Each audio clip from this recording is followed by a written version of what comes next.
This is People's Daily Online Business Podcast.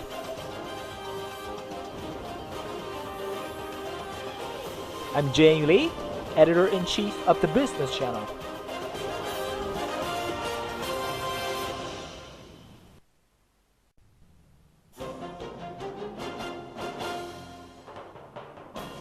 Okay, China's economy may have been cooling somewhat from its 3 decades of blistering growth, but will this process get out of control and morph into some kind of a much sharper scenario?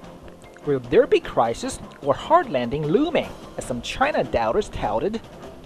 How to candidly assess the current state and outlook for the Chinese economy? Thomas Byrne and Doug Guthrie, two world-renowned economists and veteran China watchers, recently shared with me about their takes on these questions.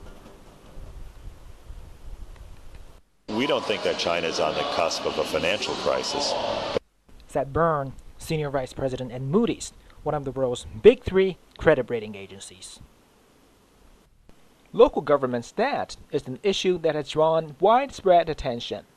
By the end of June, outstanding loans via local government funding vehicles stood at 9.7 trillion yuan, up 6.2% from last year.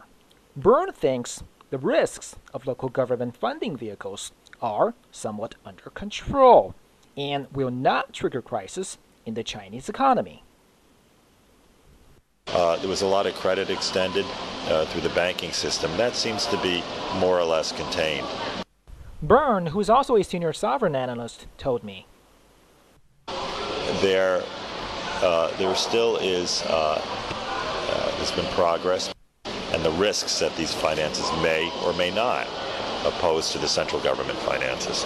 And central government finances are relatively strong. In regard to the current state and outlook for the Chinese economy, Byrne voiced his views. Well, the outlook is stable at a AA3 rating, which is a high rating. We took off the positive signal that we may move up, and we put a stable signal. We could have put a negative signal that we may move down, but we didn't do that either. We kept a stable signal. Byrne's judgment was echoed by Doug Guthrie, Dean of the George Washington University School of Business, and a Western expert in China's economic reform. So I think that there's a lot of things that need to happen for the development of this consumer-based economy, but I think that China's position is still pretty healthy in this market.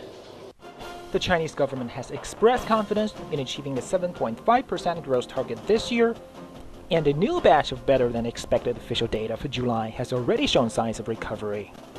If China can keep the momentum going, it would continue to power the world economy from a medium to long-term perspective.